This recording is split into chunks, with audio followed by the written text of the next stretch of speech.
Diamonds in my teeth, I got a lot of shine. Running up the number, that's a lot of crime.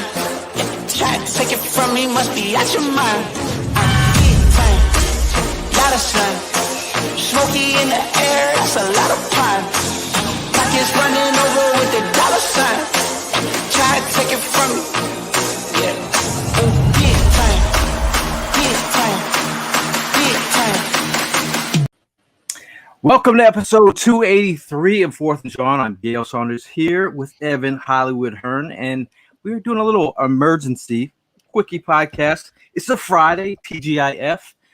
Can we say TGIJ?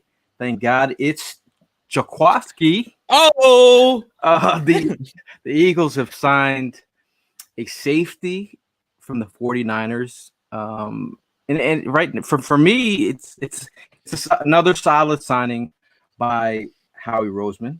The fact that you got Jaquiski Tartt. He's changing from the 49ers to let's change the colors to green. I mean, it is a nice move for Howie Roseman. He's been on one as of late. This is a nice depth or even potential starting piece. He's a guy who can come in and compete. Epps is playing for his career right now. Like he's playing for this career moment. You have across the way. I mean, he's going to come in and he can be a rotational piece. I mean, the guy has size. Look at Jaquiski Tartt, 6'1", 215, 7 years experience. That's what you like. We look at our back end of the group. You're not like, Andre Chair, Kayvon Wallace. It's just not as exciting as having a guy with experience, 6 playoff games, and also played in the Super Bowl. So you're talking about a guy with some playoff experience. People will bring up the drop that he had against the Los Angeles Rams.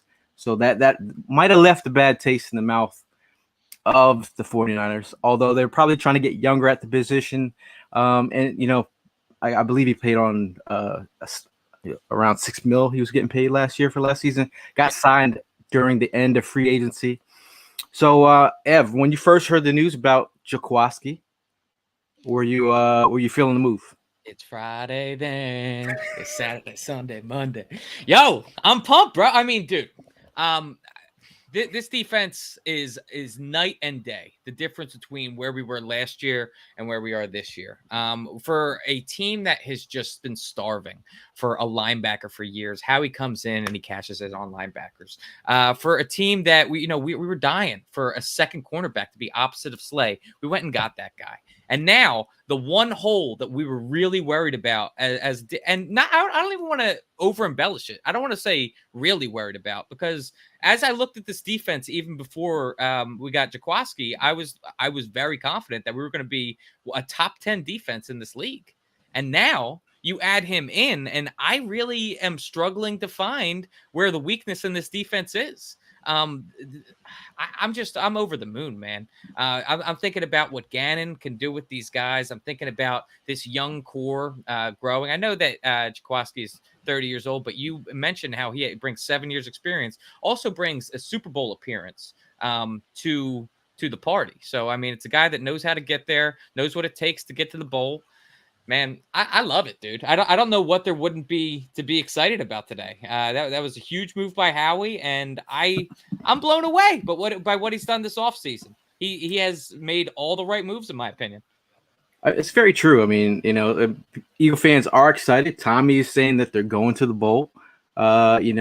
Chuck's got his cool guy emoji glasses on. I mean, I think Eagle fans have to be excited for what they're seeing this offseason.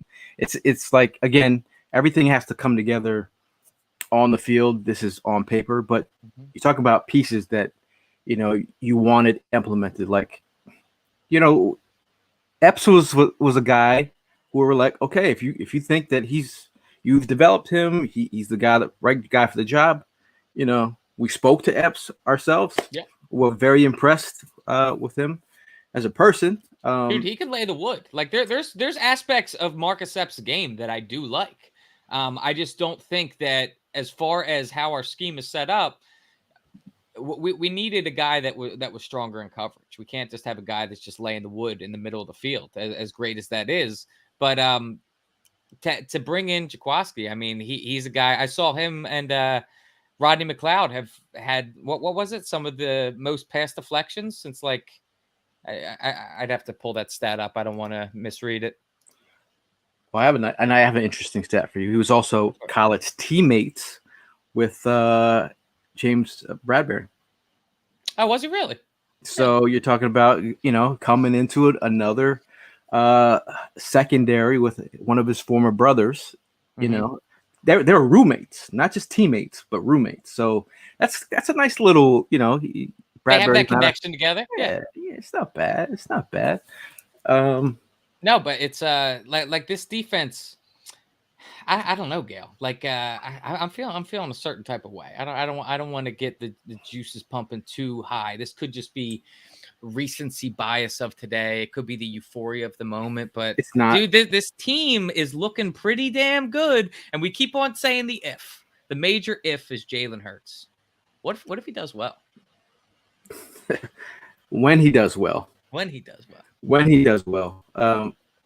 OTAs he shined, but also still I want to take that with a grain of salt. It's OTAs. I'm like, at the end of the day, like, it all has to happen on the field. It really, you talk about chemistry. Chemistry is a thing.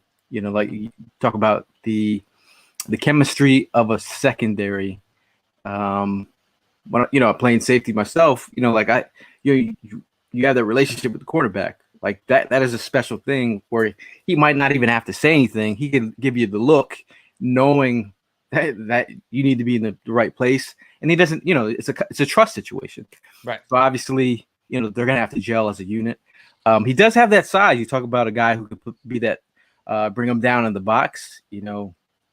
Harris has that size as well. And he does have some range. I saw a play from, I guess it was against the Packers. It was a game-saving tackle. Orlovsky was breaking it down. Just talk about the hustle plays. It was a hustle play on the back end where he ran damn near half the field to make a tackle, which saved the game. Again, like I always say, I always go to the, and I'm not gonna say the enemy. 49ers aren't really our enemies, but I'll go to their chat rooms or their, see what they're saying about him. Some people were saying, he was a solid player for the 49ers. Mm-hmm. There was wasn't a crazy amount of splash plays, but he was reliable, solid. Some people were saying, he was just a guy that you could rely on. And again, this is what you're asking for when you're bringing somebody off the streets and you're trying to add them to the football team. You want them to know, you want to know that they're reliable. They have some experience, great depth. If he doesn't beat out one of our safeties, but again, if you're talking about what they've seen in OTAs, the Eagles are like, all right, we've seen enough where we got to bring a guy in. We need to bring a guy in. So yeah, but I mean, this was a guy that for as long as we've been in free agency now, this is a guy that I think that we got for a good number, and I think it's a perfect type of fit as far as what we're paying versus the quality of player that we got. We bolstered up the defense this offseason. We added impact players, and I'm not saying that Jaquiski Tartt is going to be the best player on this defense, or even maybe one of the top 5 guys, but it's the fact of we just solidified the entire defensive side of the ball. Just having a guy that is able to stay in coverage for that extra, second and a half could result in a ton more sacks, a lot more pressure on the quarterback. So this defense, where would you say, now that we've added Jaquiski Tartt, what would you say is the weak part of this defense? The weakest. I don't want to say, because I know it's easy to say. I think we're pretty stacked across the board. But what would you say now is the weakest part of this defense? I'd still have to say, safety. I'm not in terms of I think, but if you look at the cornerback depth behind, Slay and Bradberry, if God forbid, but I feel that I think linebacker position was that position, but obviously they've done enough there. Kaiser White and Nakobe Dean is. I'm excited about that, what they have there. I just think overall, I think you got to be excited about defense this year. Like going into last year, defense is defense, but like last year compared to this year, like I'm so geeked to see what they do. I really hope that we see some different looks.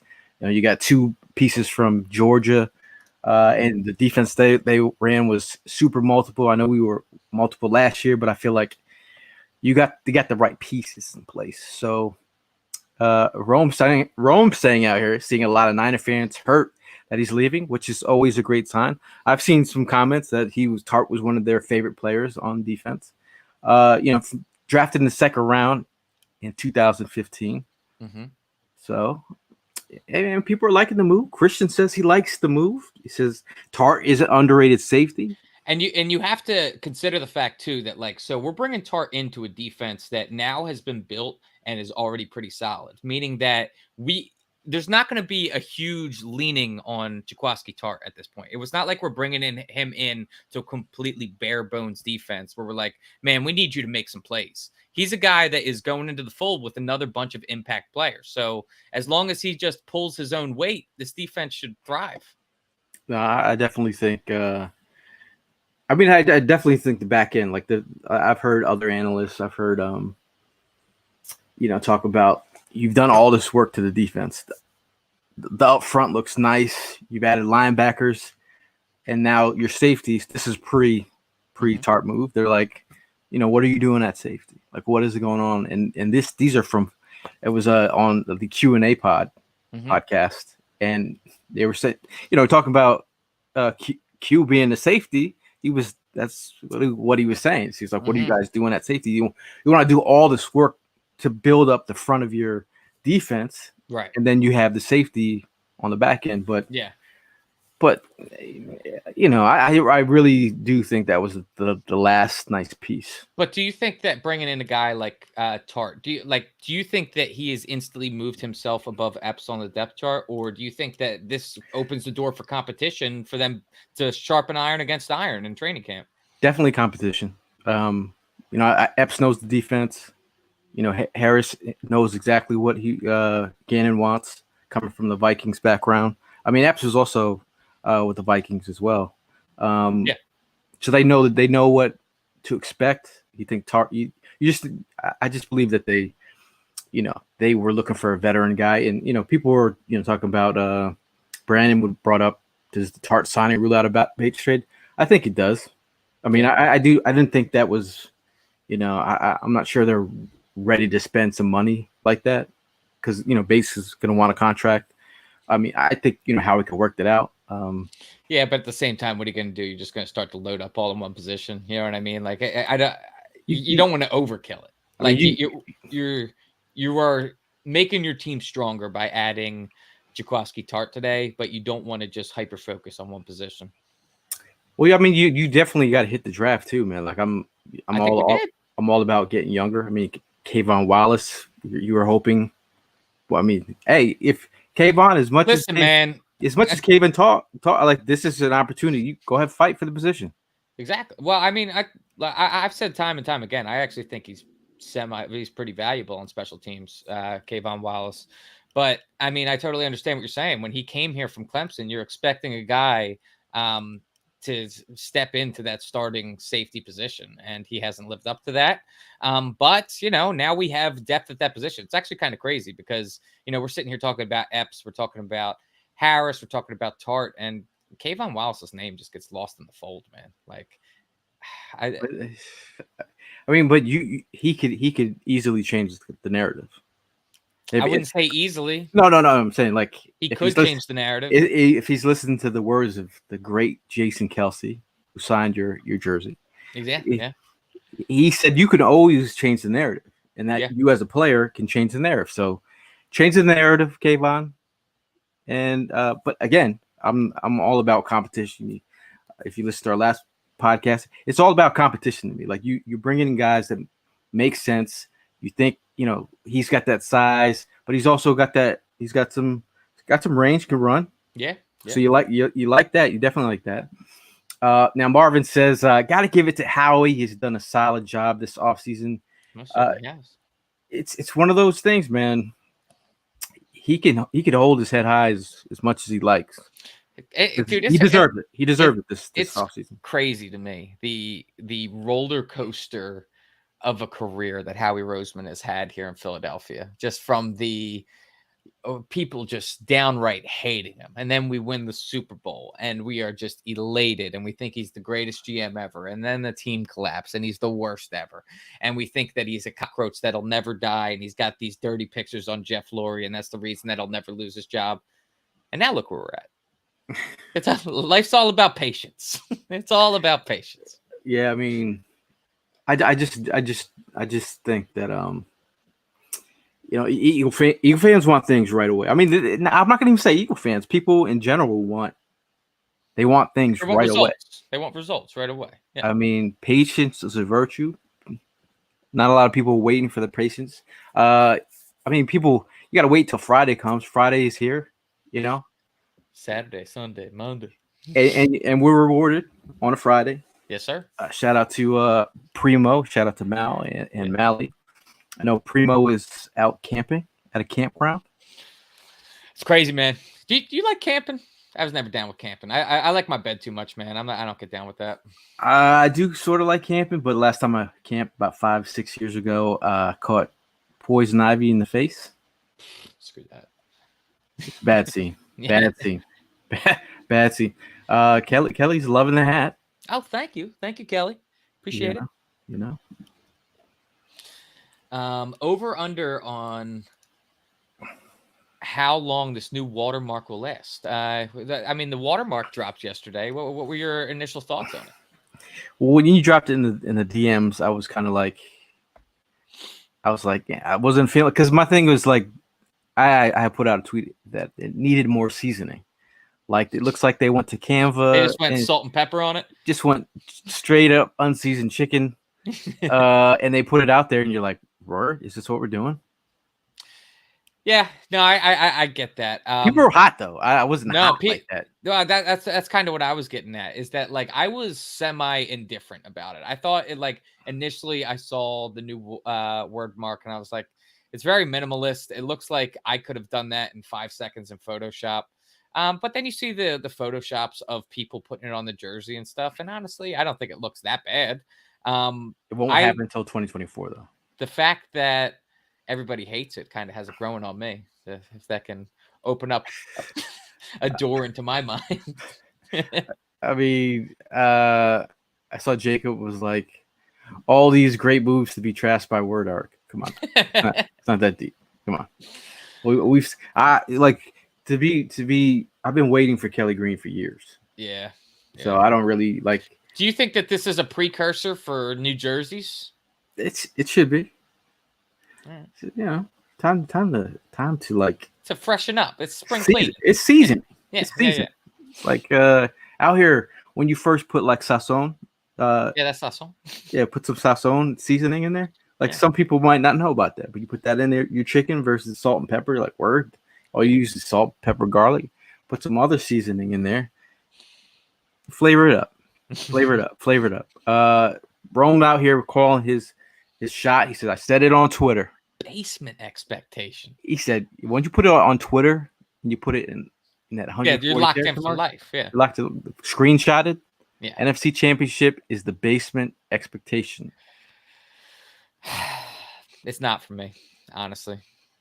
I'm not trying to, dude. Like, if you watched the postseason last year, you saw a huge difference between what playoff teams were and what Super Bowl caliber teams are and what the Eagles were last year. Granted, this is a totally different roster, but I think that they need some time to gel together and be cohesive.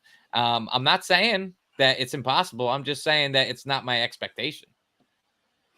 It's a team that's got, they are taking the offseason to connect. The whole theme of this offseason and probably the practice is about connecting. Yeah.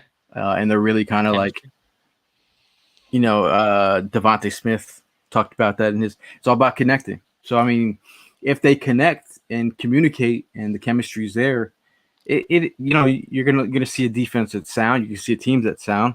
And what was I gonna say? I just totally lost my train of thought. But I just feel like, watching the Golden, congratulations, Golden State Warriors, on your 4th title. But look at the fact that those players that they have together, they're all in sync. They know what it takes to win. Yeah, we got a lot of guys on this team who know what it takes to win from the college level. Mm-hmm. Some guys haven't won Super Bowls on this team, but a lot of successful guys on this roster. Yeah. And I mean, just you brought it up, so I just have to build off of that. But Golden State is honestly blessed, dude. To go from Steph Curry to Jordan Poole, those guys are going to be incredible shooters. It's insane. Christopher Goldhammer taking a page out of Mal's book. He's got the Eagles going 17-0 this year.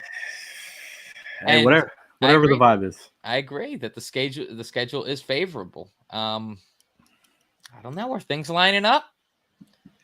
I mean, it was actually lining up in 2007. We had a schedule was kind of like, I mean, we were going through some trash teams, but you only play who's on your schedule. You play who you play, and also like all of these, we've got the easiest schedule, blah blah blah. Once the season starts, all these teams are going to shift around. There's going to be teams that are better that you didn't expect to be, and there's going to be teams that shit the bed that you didn't expect it to happen. So it's all speculation as far as how good our schedule really is. Man, we're talking about this great move by the Eagles, and the comments are littered with word mark issues.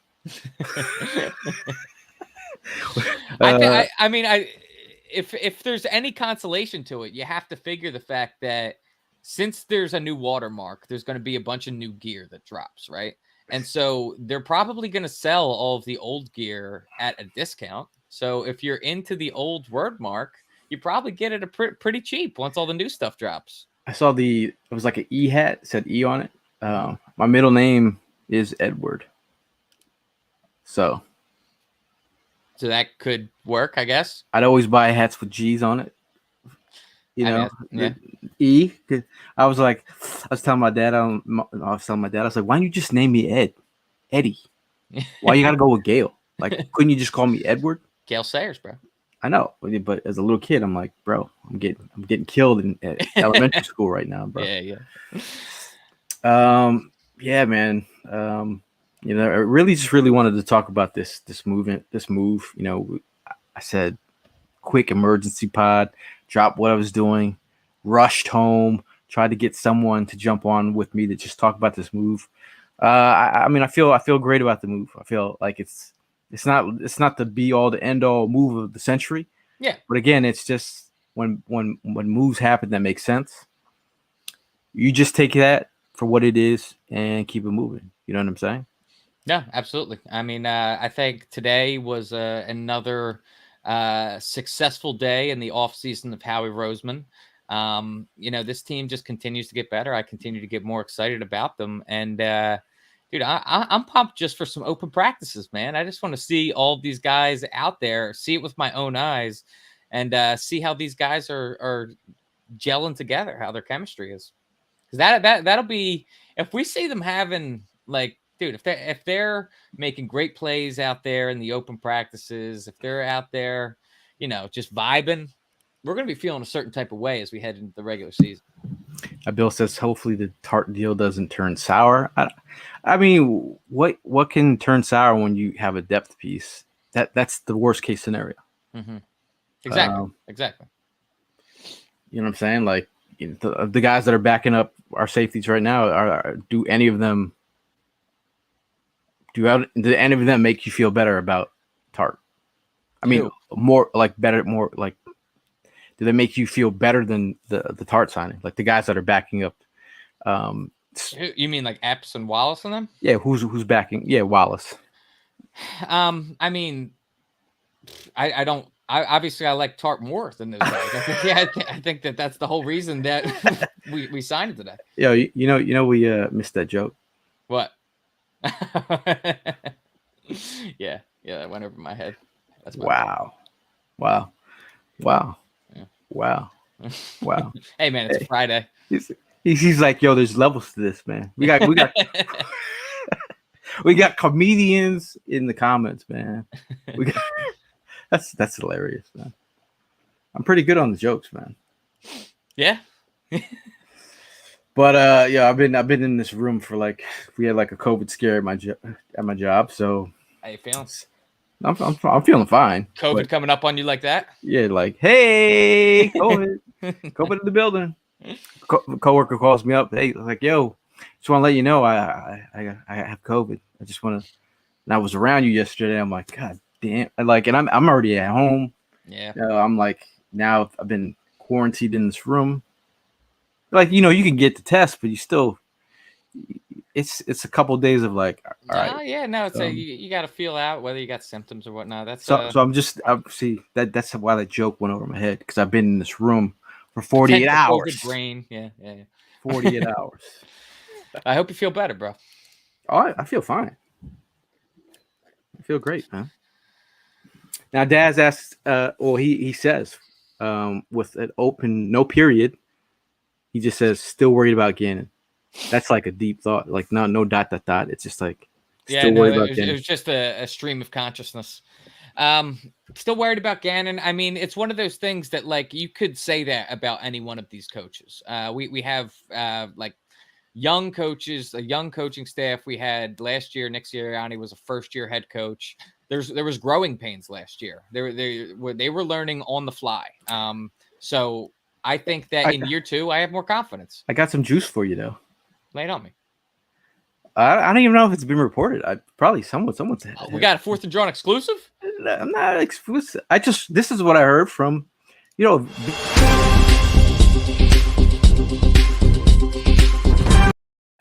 was not necessary. But Vic Fangio, has been around. Really? Interesting. He's been in Philadelphia? He's been around. As is Chad Johnson. Well, I mean, I'm just wondering, is he just, sometimes they bring these guys in as consultants, right. We want to pick your brain, Right. I was just like, okay. I mean, I'm all for it. We say all the time, how bringing in a veteran presence helps out the younger guys in the locker room. I would imagine the same principle would apply for a younger coach and a veteran head coach. Hey, man, if Gannon is somehow, out next season, he did get a number of interviews, and Vic is the guy they call up. Hey, he is getting old, though, isn't he?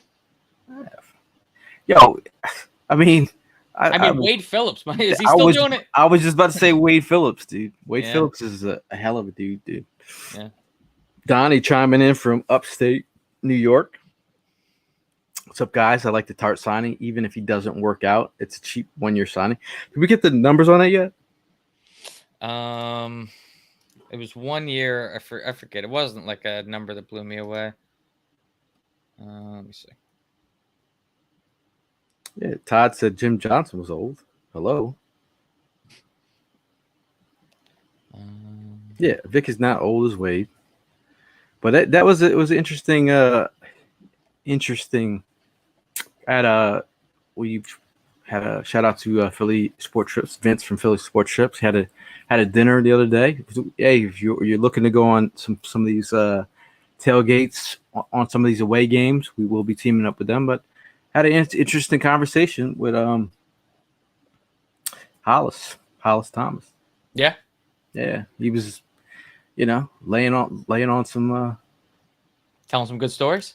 Yeah, great stories, man. Great stories. Some I can't repeat. But just just him talking about the team. He said he's very excited what he sees. He's loving what he sees. He's very excited. I did talk to him about Jordan Davis. I said, does Jordan Davis need to lose a little bit more weight? He's like, nah, he's good where he's at. I was like, because he said once you start losing weight, injuries and you lose some strength. But yeah. But also, I love Hollis to death, but 400 pounds. No, he's actually 360 at this moment. My bad. So, he did say he was going to come on a podcast. Nice. I meant 400 as you make it look good. All right, bro, he's still cock diesel, man. No, for sure, he's a beast, man. Yes, I am. Hey, man, you gotta keep your head on a swivel out here. So, Ev, I mean, what do you have planned for tonight before we get out of here? Any big plans on a Friday? No big plans. No big plans at all. It's probably gonna be a pretty boring Friday night, as a matter of fact. Not even video games, nothing. Well, we're gonna have to see where the night takes us. I mean, not gonna give the people anything to be positive about before you get out there. Oh, I got something to be positive about. I didn't realize that was my final word there. I just want to say a big F-U to Anna Horford. You loser! Celtics lose. Go Dubs. I'm happy with it. I enjoyed that game last night. Yeah. I hate Anna Horford, bro. I don't really like the Celtics. Shout out to Devontae Smith, who's a Celtics fan, who mentioned on the timeline. I started to look at, Devontae Smith is a fan. As a fan, he said Jason Tatum doesn't have that dog in him. Yeah, that was harsh. I enjoyed that. I was like, I didn't realize Devontae was a Celtics fan, though. I thought he was just putting that out there. He's a Celtics fan. Yeah, I didn't know that. Jimmy's got to go to work. Shout out to Jimmy Cooper, about to get on this mutt. Jason, I mean, he's probably still sending Texas to Kobe. Yeah, getting killed for it. I mean, that whole thing too, where he was holding on to the ball. He was like, "This is my ball," and then he just gets absolutely destroyed, throwing up bricks the following game. Yeah. Anything else to add before we get out of here? No, man. What you got to say? Hey, man, I'm just happy. And if it takes a Jaquiski, it's Jaquiski. It might look like Jaquiski, but it's Jaquiski Tartt. If that's what it takes to make me happy on a Friday after dealing with a quarantine situation, it is what it is, man. That's what I needed for today. That got me through it. I'm talking about the Eagles. And for that, I'm grateful. Yes, sir. We just want to get on real quick. We are going to be following up with our position profiles. We're moving on to the running back position. Hopefully we get to that on Tuesday. But I just want to wish you guys a happy, safe weekend. Happy Juneteenth. Yes. And you, enjoy happy your Father's time. Day as well. To all the fathers out there. Happy Father's Day. That would be Nick Foles. Yes. Is his son. Tom Brady, you all know. Make sure you wish Nick Foles a happy Father's Day. Look out for the yearly Happy Father's Day Nick Foles holding the Tom Brady baby meme. Tell your father I said Happy Father's Day as well. Right back at you, man. Right back at you. And all you guys in the comments, thank you for showing up on a Friday. Happy Father's Day to y'all, and we will see you guys in the next one. And as always, fly you. No man, diamonds in my teeth. I gotta tell you, man, quarantine boy.